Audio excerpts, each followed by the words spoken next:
बहुत बहुत स्वागत है आपका पावर ब्रेकफास्ट। नमस्कार, मैं हूं दीपांशु भंडारी और साल के इस आखिरी ट्रेडिंग सत्र में आपका स्वागत है। जी बिजनेस के साथ जुड़ने के लिए आपका बहुत बहुत शुक्रिया। सुबह 7 बजे हैं, ढेरों एक्शन की उम्मीद आज नहीं है क्योंकि कई सारे ग्लोबल बाजार बंद हैं और काफी सारे बाजारों में हाफ डे है।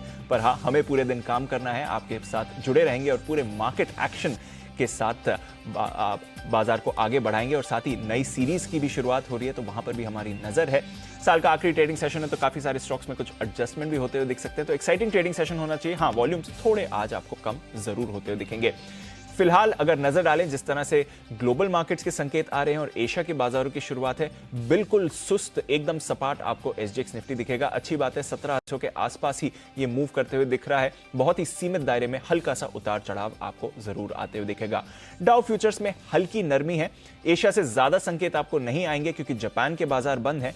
हांगकांग के बाजार आज हाफ डे खुलेंगे तो अभी थोड़ी देर में वहां के रेट्स आपको आते हुए दिखेंगे। चीन के बाजारों में ऑफकोर्स फुल डे एक्शन है हमारे बाजारों की तरह, पर कई और ग्लोबल बाजार बंद है, इनके बारे में भी जानते हैं। और साथ ही कल शाम अमेरिकी बाजारों में किस तरह का एक्शन रहा, क्या कुछ खबरें हैं ग्लोबल फ्रंट पर, पहले वहां पर डाल लेते हैं नजर और हमें बताने के लिए तैयार है कुशल गुप्ता। मॉर्निंग कुशल, बताइए कितने संकेत आ रहे हैं और कहां पर रखनी नजर आज के लिए? काफी सारे संकेत हैं। इनफैक्ट संकेत के तौर पर अगर आप देखें तो काफी सारे बाजार जो है साल के आखिरी दिन बंद होते हुए दिख रहे हैं, जिसमें जापान, साउथ कोरिया और जर्मनी के मार्केट शामिल हैं।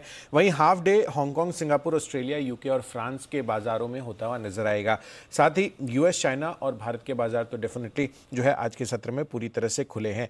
ग्लोबल बाजारों से डेफिनेटली सुस्ती के संकेत हमें देखने को मिले थे, खासकर अगर आप डाउ जोन्स और जो पर्टिकुलरली अगर आप S&P 500 को देखें तो वहां पर रिकॉर्ड बनाने के बाद ये फिसलते हुए नजर आए थे। और डाउ जोन्स आप देखिए ऊपरी स्तरों से लगभग 300 अंकों की गिरावट जो है हमें देखने को मिली थी। तो मुनाफा वसूली जो है हमें कल अमेरिकी बाजार डाउ जोन्स में देखने को मिली और पिछले 6 दिनों का जिस तरह का तेजी का ट्रेंड बना हुआ था यहाँ पर, वहां पर कहीं ना कहीं ब्रेक लगता हुआ नजर आया है। इनफैक्ट अगर आप देखें तो S&P 500 रिकॉर्ड बनाने के बाद फिसलता हुआ नजर आया और नैस्डैक पर भी सुस्ती का एक्शन जो है जारी रहा। यूएस में रिकॉर्ड, ये थोड़ा सा चिंता का विषय है दीपांशु की, यहाँ पर लगभग 5.5 लाख नए कोरोना के मामले आते हुए दिखे हैं कल के सत्र में। तो कहीं ना कहीं यहाँ पर चिंता लगातार बढ़ती हुई जा रही है। इस वजह से भी शायद जो दिग्गज IT काउंटर्स हैं वहां पर अब दबाव हमें आता हुआ नजर आया और साथ ही जो ट्रैवल से संबंधित स्टॉक्स हैं वहां पर भी कहीं ना कहीं एक इंपैक्ट जो है हमें देखने को मिला और इनफैक्ट मिला जुला एक्शन ही वहां पर रहा। इनफैक्ट साप्ताहिक बेरोजगारी के जो आंकड़े हैं वहां पर जो दावे हैं वो 2 लाख से नीचे आते हुए दिखे, अनुमान से बेहतर साइड पर यहां पर ये नंबर्स आते हुए दिख रहे थे। यूरोपियन मार्केट से हमने देखा कि बहुत ही मिक्स सेट ऑफ रिएक्शंस थे, तो वहां से बहुत ज्यादा जो संकेत है वो नहीं आते हुए दिख रहे हैं। और जाहिर सी बात है कि साल का आखिरी दिन है तो कहीं ना कहीं यहाँ पर सभी हॉलीडे मोड पे हैं और ब्रेंट $79 के ऊपर जो है अभी भी कायम है। तो ये एक थोड़ा सा चिंता का विषय कि कच्चा तेल जो है वहां पर गिरावट नहीं आ रही है और ये कंसिस्टेंटली जो है अभी भी 79-80 की रेंज में बना हुआ है। तो हमें देखना होगा कि किस तरह से इसकी चाल बनती है। एंड साथ ही अगर आप देखें तो सोने में खरीदारी भी होती हुई दिखी और डॉलर यहां पर मजबूती के संकेत जो है क्लियर कट हमें नजर आ रहे हैं। तो ओवरऑल आप कह रहे हैं कुशल, देखें तो ठीक ठाक ही एक्शन रहा, हल्की सुस्ती है ऑफ कोर्स यूएस में, हालांकि आज पूरे दिन ट्रेड होने वाला है बट कल थोड़ा सुस्त आपको एक्शन बनते हुए दिखा। चलिए नजर रखेंगे आज इसका बाजार पर क्या इंपैक्ट होते हुए दिखता है। बट फिलहाल एसजीएक्स निफ्टी रिकवरी के साथ एकदम सपाट ट्रेड करते हुए दिख रहा है 17,290 के करीब। आइए एक बार देख लेते हैं कि कल संस्थागत निवेशकों का एक्शन बाजार में कैसा आते हुए दिखा। एफआईज की तरफ से एक बार फिर से सेल फिगर आया। परसों हमने एक खरीदारी का फिगर देखा था जिससे थोड़ा एक्साइटमेंट फैला था, पर कल बिकवाली थी और हमने देखा कि करीब 1000 करोड़ की यहां पर आपने एफआईएस की तरफ से बिकवाली आती हुई देखिए। कैश की अगर आप बात करें, डीआईएस के सामने करीब 580 करोड़ की खरीदारी थी। फ्यूचर्स में जरूर एफआईएस ने खरीदारी करी है तो ये एक इंपॉर्टेंट संकेत है। हालांकि कल एक्सपायरी थी तो थोड़ा एडजस्टमेंट आप इन आंकड़ों का वहां पर जरूर मानकर चले।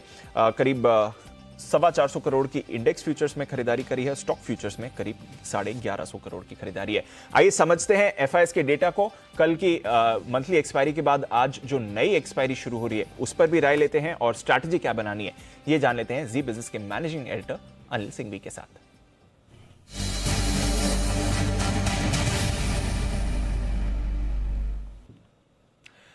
Anil sir, good morning. साल का आखिरी ट्रेडिंग सेशन सर, पर नई सीरीज की भी है आज शुरुआत। सबसे पहले तो बताएं आज का एक्शन कैसे समझना है, सारे संकेतों को अगर देखें तो।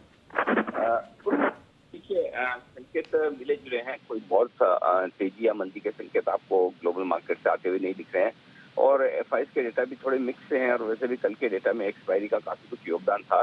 तो मुझे लगता है कि एक बार एक्सपायरी का पूरा असर खत्म हो चुका है। अब आज से जो डेटा बनेंगे वो हमारे लिए ज्यादा काम के होंगे। तो उस लिहाज से अगर देखा जाए तो सीमित दायरे में ही साल के आखिरी दिन बाजार कारोबार करते हुए दिखेंगे। और उस लिहाज से जो रेंज है कल और आज की रेंज में कोई खास बदलाव नहीं है। जो कल मैंने आपको रेंज दी थी कि 17,075, 17,150 ये सपोर्ट जोन है निफ्टी के लिए। और देखिए आप 17,150 के आसपास से ही बाजार ने यूटर्न दिया है, सपोर्ट लिया है। आज भी वही रेंज आपके लिए सपोर्ट का काम करेगी। ऊपरी स्तरों पर 17,275, 17,350 की रेंज है और कल 17,265 के आसपास पहुंचे थे बाजार। माफ कीजिएगा।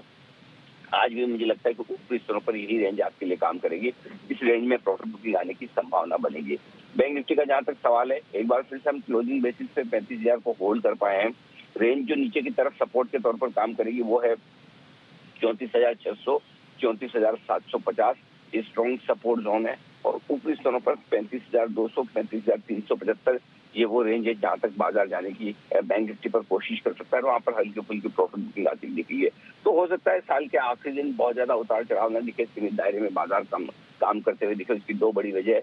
ग्लोबल मार्केट्स एकदम ठंडे हैं। एफआईएस की तरफ से आज नई सीरीज की शुरुआत में एक्शन थोड़ा कम ही रहेगा। और साथ ही जो काफी कुछ पोजीशंस कल मंथली सीरीज के खत्म होने के साथ निपट चुकी हैं, तो उस लिहाज से भी आज पोजीशन कम है। छुट्टियों का मूड माहौल है, तो मुझे लगता है कि थोड़ा स्टॉक स्पेसिफिक एक्शन जरूर कैश मार्केट में रहना चाहिए, वहीं पर फोकस करना चाहिए। साल के अंत में कुछ अच्छी क्वालिटी के मिड कैप और स्मॉल कैप शेयरों में खरीदारी देखी जा सकती है आज। बिल्कुल, तो कुछ broader market mid cap small cap शेयरों पर रखी नजर। इंडेक्स पर कल भी सुस्ती थी और आज भी ऐसा ही एक्शन बन सकता है। पर सर, साल का आखिरी दिन तो है, पर नए साल की भी शुरुआत हो रही है, उसकी तरफ भी हम मूव कर रहे हैं। तो एक बार हमारे दर्शकों के लिए आपकी तरफ से नए साल में बाजार का आउटलुक क्या रहेगा, ये भी बताएं।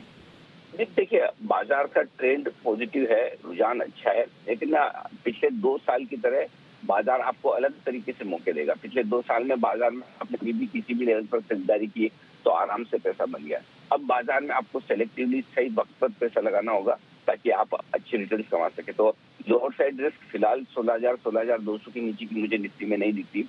और जो कुछ भी ओमिक्रॉन का थोड़ा बहुत डर है, शायद वो उम्मीद करें कि अगले महीने सितंबर में थोड़ा वो कम हो जाए या खत्म होने की कगार पर पहुंचे, तो फिर बाजार वहां से फिर से एक्शन में आ सकते हैं। वैसे भी आप देखिए, ओमिक्रॉन के डर के बावजूद कल भी लाइफ टाइम हाई पर अमेरिकी बाजार पहुंचे। तो ऐसे बाजार के लिहाज से बहुत चिंता की बात नहीं है। हाँ, ये जरूर है कि थोड़ी इकोनॉमिक एक्टिविटी फिर से ठप पड़ सकती है, कम हो सकती है, तो उसका असर दिख सकता है। तो वही एक थोड़ा सा चिंता का कारण हो सकता है। ऊपरी स्तरों पर एक बार मुझे लगता है कि इस रनअप में 17,600, 17,650 तक हम पहले जाने की कोशिश करेंगे। उसे पार करके लाइफ टाइम हाई के आसपास पहुंचेंगे और फिर देखते हैं कि आगे 2 फैक्टर आपके लिए इंपॉर्टेंट होंगे। एक अमेरिकी बाजारों की चाल और दूसरा हमारे यहाँ बजट तब तक आता हुआ नजर आएगा। तो बजट के लिहाज से फिर आगे क्या रुझान बनता है। तो मेरा ये मानना है कि अपसाइड के लिहाज से 18,200, 18,600 है और डाउन साइड इसके हिसाब से 16,000, 16,200। तो ये है आपके लिए नए साल का आउटलुक। आज की भी स्ट्रैटेजी थोड़ा सुस्त एक्शन जरूर हो सकता है, बट सर बहुत बहुत शुक्रिया। और 8 बजे फिर से अनिल जी के साथ जुड़ेंगे और फिर पूरी स्ट्रैटेजी आपके सामने होगी सारे लेवल्स और डेटा के साथ। पर आइए, ढेरों स्टॉक्स पर खबरें हैं। अनयूजुअली हमें लगता है कि इस सत्र में खबरें कम हो जाती हैं, बट आज कुछ ज्यादा ही खबरें हैं। तो कुछ इंपॉर्टेंट खबरें आज के लिए जो हैं वो जानते हैं हम वरुण के साथ। मॉर्निंग वरुण, सरप्राइजिंगली थोड़ा एक्शन आज दिख रहा है। सही में बहुत सरप्राइजिंगली है, क्योंकि मुझे तो लगा था सुबह सुबह स्टॉक्स न्यूज करने ही नहीं आना पड़ेगा। इतने 2 पन्ने लेके आया स्टॉक्स न्यूज के। तो ट्रिगर्स के शुरुआत करता हूँ। हाँ, यहाँ पे सबसे पहले तो जो स्टॉक्स आज से एफएनओ में शामिल होने वाले हैं वहाँ पे आपकी नजर होनी चाहिए 9 स्टॉक्स है, जिसमें AB Capital, Honeywell, IDFC, GNFC, NBCC तमाम 9 स्टॉक शामिल है। यहाँ पे नजर रखिएगा। आज लिस्टिंग भी है, सीएमएस इन्फो की आज लिस्टिंग है और यहाँ पे इशू प्राइस जो है 216 का है। टोटल सब्सक्रिप्शन जो था वो करीब 1.95 टाइम्स था। जीएसटी काउंसिल की आज बैठक है। बैठक में स्लैब घटाने पर चर्चा जो है वो हो सकती है। 3 बजे के आसपास प्रेस कॉन्फ्रेंस होगी। सोम डिस्टिलरीज का राइट इशू जो है उसकी एक्स डेट है। 17.5 का इशू साइज था। प्राइस जो था 35 रुपये प्रति शेयर का था। एंटाइटलमेंट रेशियो 13 शेयर पे 1 शेयर का है। और भारत का फिजिकल डेफिसिट और करंट अकाउंट का डेटा जो है वो भी आ जाने वाला है, तो कुछ हद तक इन डेटा पे भी नजर रखनी है। इंटरग्लोब एविएशन, कल इस कंपनी की ईजीएम थी। Right of first refusal clause हटाने के लिए शेयर होल्डर से मंजूरी मिली है। अब दोनों प्रमोटर जो है बिना एक दूसरे की सहमति के यहाँ पे हिस्सेदारी जो है वो बेच पाएंगे। किसी भी थर्ड पार्टी को ये हिस्सेदारी बेच सकते हैं। तो ये एक बहुत बड़ा हैंगओवर जो था इस कंपनी के ऊपर, वो अब हट चुका है। IDFC लिमिटेड और IDFC बैंक यहाँ पे नजर रखिएगा, क्योंकि IDFC लिमिटेड और प्रमोटर ग्रुप की कंपनी IDFC फाइनेंशियल्स को IDFC बैंक के साथ विलय के लिए बोर्ड की मंजूरी मिल चुकी है। RBL बैंक MD और CEO की नियुक्ति के लिए सर्च कमेटी का गठन किया गया है। नियुक्ति के लिए रिक्वायरमेंट फोरम जो है उसकी भी सहायता लेंगे ये लोग। इसके अलावा PB फिनटेक सब्सिडरी पॉलिसी बाजार इंश्योरेंस ब्रोकर्स प्राइवेट लिमिटेड में 700 करोड़ के आसपास के निवेश को मंजूरी मिली है। पैसा बाजार में करीब 300 करोड़ के आसपास की निवेश जो है उसको भी बोर्ड की मंजूरी मिली है। फोर्टिस हेल्थकेयर इस कंपनी की एक सब्सिडरी ने दिल्ली में 111 करोड़ की एक ज़मीन खरीदी है। इसके अलावा स्टर्लिंग एंड विल्सन यहाँ पे Reliance new energy solar limited को 2.90 करोड़ शेयर जो है प्रेफरेंशियल माध्यम से जारी करने को मंजूरी मिली है। 375 रुपये के भाव पे ये जारी किए जाएंगे। और JSW एनर्जी LIC ने 20 अगस्त 2021 से 29 दिसंबर 2021 तक 2.01% हिस्सेदारी जो है इस कंपनी में खरीद ली है। हिस्सेदारी जो है 7% से बढ़कर अब 9% के आसपास पहुंच चुकी है। ओके, तो ये है आपके लिए कुछ अहम खबरें जहां पर रखनी है नजर, और काफी सारे स्टॉक्स में एक्शन आते हुए दिख सकता है। स्टॉक स्पेसिफिक एक्शन की बात करें तो आइए आपको आज की जो ट्रेडिंग कॉल्स हैं इनके बारे में भी बता दें। शुरुआत करते हैं चॉइस ब्रोकिंग से। कैश स्टॉक उन्हें पसंद है और वो है वालचंद नगर। इस पर आपको करनी है खरीदारी। स्टॉप लॉस लगाइए 51.25 का और टारगेट होगा 56। सेंट्रम इन्हें पसंद है माइंट्री, यहां पर आप करके चल सकते हैं खरीदारी। स्टॉप लॉस लगाइए 4670 और टारगेट होना चाहिए 4830। साथ ही बर्जर पेंट्स, इस पर भी खरीदारी करने की राय है। स्टॉप लॉस लगाएंगे 745 का और टारगेट होगा आपका 800। निर्मल बैंक, यहां पर आपको नारायण हृदयालय पर खरीदारी की राय आती हुई दिख रही है। टारगेट होगा 630 का और स्टॉप लॉस होना चाहिए 590। लुपिन, यहां पर भी करके चलें खरीदारी। टारगेट 952 और स्टॉप लॉस 924 का आपको लगाना है। साथ ही आनंद राठी की तरफ से आप ग्रासिम पर रखिए नजर, खरीदारी करके चलनी है। स्टॉप लॉस 1570 का होगा और टारगेट 1650 का होना चाहिए। एक्सिस सिक्योरिटीज, यहां पर करें खरीदारी, वो है बिरला सॉफ्ट, ये स्टॉक इन्हें पसंद। स्टॉप लॉस 533 और टारगेट 565। कजारिया सिरेमिक्स, यहां पर भी आप करके चल सकते हैं खरीदारी। स्टॉप लॉस लगाइए 1268 और टारगेट होना चाहिए आपका 1315 का। तो ढेरों कॉल्स हैं और अच्छी बात यह है कि सारी की सारी बाय कॉल्स हैं। इसमें भी अगर आप देखें तो ज्यादातर स्टॉक्स जो हैं वो खरीदारी के ही हैं। पर आइए कुछ और स्ट्रैटेजीज लें, कुछ और ट्रेडिंग कॉल्स आपके लिए, और बाजार पर क्या नजरिया बनाना है सीरीज की शुरुआत पर हमारे साथ जुड़ रहे हैं कोटक सिक्योरिटीज के श्रीकांत चौहान साहब। श्रीकांत जी, गुड मॉर्निंग सर। सबसे पहले तो साल का आखिरी दिन है, बताइए नई सीरीज की भी आज शुरुआत होने वाली है, किस तरह से इंडेक्स पर रणनीति बनानी है? Good morning Deepanshu. देखिए, हमें लगता है कि ये जो मार्केट है यहाँ पे एक कंसोलिडेशन चल रहा है और ये अभी भी लोअर टॉप लोअर बॉटम की सीरीज में ही बना हुआ है। तो जब मार्केट में रिकवरी आती है तो समवेयर क्लोज टू 17,250 17,300 के करीब एक सेलिंग बनती जा रही है। और अगर इस नए एक्सपायरी में अगर आप देखेंगे तो 17,500 के करीब काफी बड़ा कॉल राइटिंग है और 16,800 16,700 के करीब काफी बड़ा पुट राइटिंग है। तो हमें लगता है ये जो एक्सपायरी है वो इनिशियली 17,500 और 16,800 इस रेंज के अंदर रहेगी और जो कल की क्लोजिंग है वो इन बिटवीन है। तो शायद अगर कोई मार्केट में अगर करेक्शन आता है और अगर ये मार्केट अगर सस्टेन हो जाता है अराउंड 16,900 के करीब, तो वहां पे बिल्कुल लॉन्ग पोजीशंस बनाई जा सकती है। लेकिन करंट लेवल्स पे हमें लगता है कि काफी सारा कंफ्यूजन रहेगा और इसी वजह से स्टॉक स्पेसिफिक व्यू रखें, वहां पे अच्छी तेजी मिलेगी। IT स्टॉक्स में अच्छी तेजी है और कुछ एक कमोडिटीज में काफी अच्छी हमें तेजी देखने मिलेगी, ये नजरिया बन रहा है। अगर स्टॉक्स की बात करें तो दीपांशु, हमें लगता है कि हिंदुस्तान लीवर का फॉर्मेशन काफी प्रॉमिसिंग है और अगर आज खुलते के साथ ही अगर मार्केट में अगर पोजीशन बनानी है आने वाले कुछ दिनों के लिए तो हिंदुस्तान लीवर को लॉन्ग किया जा सकता है। 2280 का स्टॉप लॉस रखें और 2450 टारगेट्स के लिए इसे लॉन्ग किया जा सकता है। साथ ही साथ मुझे लगता है कि जैसे एफआईएस की सेलिंग लगातार बनी है और पिछले 2-3 महीने से वो जो भारी भरकम बिकवाली कर रहे हैं उसके पीछे मुझे लगता है कि बैंक स्टॉक्स में एक थोड़ा सा प्रेशर बना ही रहेगा। तो बैंक ऑफ बड़ौदा को शॉर्ट करके चल सकते हैं।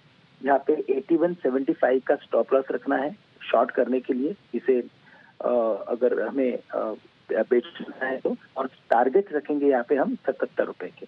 ओके, तो ये है आपके लिए कुछ trading calls. Bank of Baroda पर शॉर्ट है, पर उसके सामने खरीदारी की राय भी आपके लिए आती हुई दिख रही है। एचयूएल जो कल अच्छे मोमेंटम में था। अच्छा श्रीकांत जी, एक दो और स्टॉक्स की बात करें क्योंकि नई सीरीज की शुरुआत हो रही है।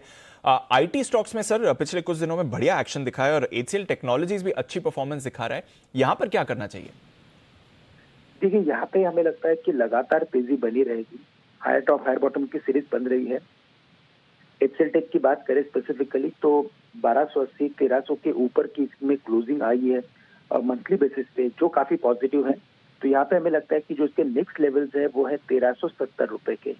तो यहाँ पे भी हम करंट लेवल से लॉन्ग करने की राय रखेंगे और यहाँ पे हम स्टॉप लॉस रखेंगे अराउंड 1280 रुपए का।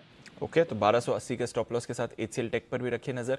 एक दो और काउंटर्स श्रीकांत जी, आईडीएफसी लिमिटेड और आईडीएफसी फर्स्ट बैंक, एक तो जो मर्जर की बात चल रही है उसको मंजूरी मिल गई है, साथ ही आज से आईडीएफसी लिमिटेड भी वायदा कारोबार का हिस्सा बनने वाला है, तो थोड़ा यहां पर भी अपनी राय दें सर।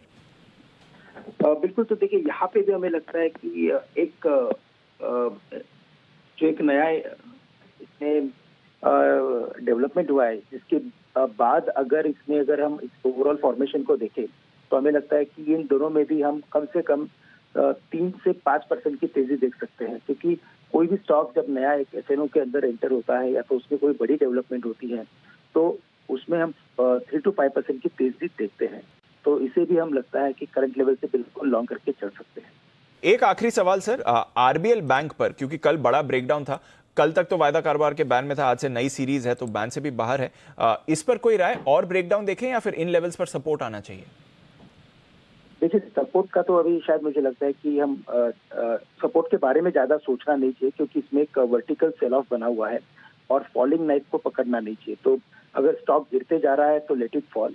और यहाँ से अगर टेक्निकल लेवल्स देखें तो उसने एक जो बड़ा ब्रेकडाउन किया है उसके बाद के जो लेवल्स निकल के आ रहे हैं वो तकरीबन आ रहे हैं 145 और उसके बाद के जो इम्पोर्टेंट लेवल्स है वो है 115 के। तो करंट लेवल से हमें लगता है कि ये वीकनेस जारी रहेगी और यहाँ पे लोअर टॉप लोअर बॉटम की सीरीज बनेगी। तो कोई भी अगर बाउंस बैक अगर आता है तो इसमें से एग्जिट करने की आप स्ट्रैटेजी बना सकते हो और इससे कोई जो बाकी जो बढ़िया बैंक है जैसे कि आईसीआईसीआई बैंक है या फिर एचडीएफसी बैंक है, मे बी स्टेट बैंक है, वहां पे आप फोकस करें। ओके, तो ज्यादा बड़े बैंक्स पर करें फोकस। बैंक्स थोड़ी सुस्ती जरूर आपको वैसे दिखा सकते हैं, बट बाजार का एक्शन अच्छा ही रहना चाहिए। शुक्रिया सर हमारे साथ जुड़ने के लिए और स्ट्रैटेजी बताने के लिए, और नए साल की सर आपको भी ढेरों शुभकामनाएं। नए साल में तो ऑफकोर्स आपसे फिर से होगी मुलाकात। Thank you sir. आइए अब डाल देते हैं एक बार नजर कमोडिटी बाजार के एक्शन पर भी, और हमारे साथ एसएमसी ग्लोबल से वंदना भारती जुड़ रही हैं। वंदना, गुड मॉर्निंग। सबसे पहले तो बताएं क्या रणनीति होनी चाहिए कच्चे तेल पर? लगातार ब्रेंट 79 के ऊपर कायम है, तेजी बनी हुई है, क्या राय रखती हैं आज के ट्रेड के लिए? Good morning Deepanshu. कच्चे तेल में हम लोगों ने लगातार यहाँ पे तेजी देखी है और जिस तरीके से विंटर्स यहाँ पे अप्रोच किया है और लगातार यहाँ पे इन्वेंट्रीज में ड्रॉप डाउन देखने को मिला, उसकी वजह से एक जंप यहाँ पे आया है। और साथ में हमने देखा कि डॉलर इंडेक्स जो 96.4 के करीब था वो अब 96 से नीचे फिसल के ट्रेड कर रहा है। मेरे ख्याल से यहाँ आज के दिन एक कॉन्ट्रा मूव देखने को मिलेगा और एक प्रॉफिट बुकिंग आई एमसीएक्स में यहाँ पे, क्योंकि बाकी जगह यहाँ पे हॉलीडेज हैं। दूसरी चीज दीपांशु ये है कि 4 जनवरी को ओपेक की नीड है और उम्मीद है यहाँ पे कि इतने हायर साइड पे प्रोडक्शन जो बढ़ाने की यहाँ पे डील थी वो उससे कायम रहेंगे। तो मेरे ख्याल से आज के दिन यहाँ पे ऊपरी स्तर से यहाँ पे एक बिकवाली भी आ सकती है और इलेक्ट्रॉनिक ट्रेडिंग सेशन में ये दिख रहा है यहाँ पे। तो मेरे ख्याल से 57.70 57.80 एक काफी अच्छा एक हायर रेंज रहेगा जहाँ पे कि सेलिंग को इनिशिएट करना चाहिए। ओवरऑल ये कमोडिटी अभी भी बहुत स्ट्रांग बनी हुई है, तो ज्यादा लंबा टारगेट ना रखते हुए हमें 5680 का टारगेट रखना होगा। स्टॉप लॉस हमें लगा के चलना होगा 5810 का। और नेचुरल गैसेस काउंटर में मुझे लग रहा है कि कल की गिरावट के बाद ये कमोडिटी हर सपोर्ट लेवल से एक बार अपसाइड का मूव देख रही है, तो मुझे लग रहा है कि फिर से 290 का लेवल इसमें आता हुआ हम देख सकते हैं। ओके, तो ये है आपके लिए ऑयल और गैस दोनों पर स्ट्रैटेजी। ऊपरी स्तरों पर बिकवाली आती हुई दिख सकती है ऑयल में, पर गैस पर 290 के लेवल्स पर फिर से एक मूव आएगी। कल वैसे हमने भारी गिरावट देखी थी। वंदना, एक बार जरा गोल्ड पर भी अपनी राय दें। पिछले कुछ दिनों से स्टेबल एक्शन रहा है, कल हल्की सी खरीदारी भी हमने देखी है। जी दीपांशु, यहाँ पे अगेन यहाँ पे जो ट्रिगर है इसके लिए ये डॉलर इंडेक्स है। डॉलर इंडेक्स में फॉल आ रहा है लेकिन ट्रेजरी यील्ड यहाँ पे बढ़ रही है 2 हफ्तों से। तो हम देखिए 2 हफ्तों से ट्रेजरी यील्ड बढ़ रही है और ओवरऑल 2 हफ्तों से यहाँ पे गिरावट आ रही है। लेकिन आज के दिन में यहाँ पे मुझे लग रहा है क्योंकि ये कमोडिटी अभी ऊपर की तरफ थोड़ी सी स्टेबल हो रही है 48,350 एक बहुत स्ट्रॉन्ग रेजिस्टेंस है जिसको क्रॉस करके ये कमोडिटी क्लोजिंग नहीं दे रही है। मुझे लग रहा है कि इस लेवल को फिर से ये कमोडिटी चेज करेगी और गोल्ड में एक बाइंग आता हुआ हम देख सकते हैं। ऊपर की तरफ प्राइसेस जो है एक बार फिर से 48,350 की तरफ जा सकती है, तो इसको टारगेट करके यहाँ पे खरीदा जा सकता है। स्टॉप लॉस यहाँ पे हम लगा के चल सकते हैं 47,875 का। और साथ में दीपांशु मुझे लग रहा है कि सिल्वर जो कमोडिटी है इसने काफी सपोर्ट लिया था यहाँ पे, बेस मेटल्स में भी अपसाइड था यहाँ पे, तो यहाँ पे सिल्वर में भी एक बाइंग जो है वो बन के आएगी 61,150 के लेवल पे एक बार बाइंग करनी चाहिए। 61,600 का टारगेट रखना होगा। स्टॉप लॉस यहाँ पे हम लगा के चल सकते हैं 60,900 का। ओके, तो सिल्वर पर आप खरीदारी की राय दे रही हैं। कोई और ट्रेडिंग कॉल आपके लिए आज वंदना? जी मुझे लग रहा है कि बेस मेटल काउंटर काफी स्ट्रॉन्ग ट्रेड कर रहा है। हर करेक्शन पे यहाँ पे बाइंग आ रही है। इक्विटी में जो यूफोरिया है या इकोनॉमिक इंडिकेटर्स अभी भी जो बुलिश इंडिकेशंस दे रहे हैं उस पर ये रिएक्ट कर रहा है काउंटर।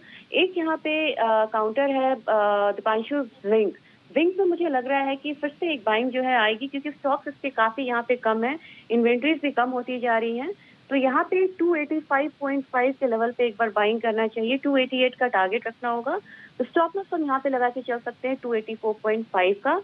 और 2022 में मुझे लग रहा है कि अगेन ये जो कमोडिटी है बेस मेटल काउंटर में आउट परफॉर्म कर सकती है फिर से। चलिए, तो जिंक 2022 के लिए एक बढ़िया आपके लिए रुझान बन सकता है, नजर रखिएगा इस पर। वंदना, बहुत बहुत शुक्रिया हमारे साथ जुड़ने के लिए और नए साल के लिए आपको और आपकी टीम को ढेरों शुभकामनाएं हमारी तरफ से। आइए एक बार अब डाल लेते हैं नजर आज के कुछ ब्रोकरेज एक्शन पर भी। हालांकि साल की एंड है बट फिर भी कुछ ब्रोकरेजेस आपको अपनी राय दे रही हैं। ऑटो, यहां पर HSBC की तरफ से राय आई है। हीरो मोटोकॉर्प, यहां पर करके चलें खरीदारी। हालांकि इन्होंने टारगेट काटा है, 3200 से घटाकर 3100 का किया है। बजाज ऑटो बाय रेटिंग बरकरार है पर यहां पर भी टारगेट कट है, 4500 से घटाकर आपने 4100 पर यह टारगेट आते हुए दिखा है। मारुति सरप्राइजिंगली यहां पर टारगेट बढ़ाया है, हल्का सा ही 100 रुपए से 8100 से बढ़ाकर 8200 तक करते हुए दिखा है। 8200 तक इन्होंने करा है, तो 8200 के टारगेट के लिए यहां पर आप रखिए नजर। M&M बाय रेटिंग है, टारगेट 10 रुपए से बढ़ा है, 1110 से बढ़ाकर 1120 करा है। आइशर मोटर्स होल्ड रेटिंग 2600 का टारगेट और टाटा मोटर्स यहां पर बाय रेटिंग है 550 के टारगेट के लिए। तो HSBC की ऑटो सेक्टर पर रिपोर्ट आपको आती हुई दिखी है, यहां पर रखिए नजर रखनी है भरपूर एक्शन पर भी जो आपके लिए तैयार है। नए साल में ढेरों एक्शन हम आपके लिए ला रहे हैं, पर आज साल के एंड के लिए हमने काफी सारी स्पेशल प्रोग्रामिंग तैयार करी। एक तो मस्ती की पाठशाला का एक स्पेशल शो हम आपके लिए लेकर आ रहे हैं, जहां पर आपके चहेते एक्सपर्ट्स बताएंगे न्यू ईयर रेजोल्यूशन, पर अपने लिए नहीं किसी और के लिए क्या न्यू ईयर रेजोल्यूशन वो बनाना चाहते हैं। इस पर मस्ती की पाठशाला आज दोपहर 3:30 बजे, इसे आप मिस नहीं करिएगा। पावर ब्रेकफास्ट में बस इतना ही। मेरी तरफ से इस साल के लिए good buy, but of course 8 बजे फिर से आपसे होगी मुलाकात। पर तब तक वक्त है अब ट्रेडर्स डायरी का। 20 दमदार कॉल्स लेकर आपके लिए आने वाले हैं आशीष और कुशल।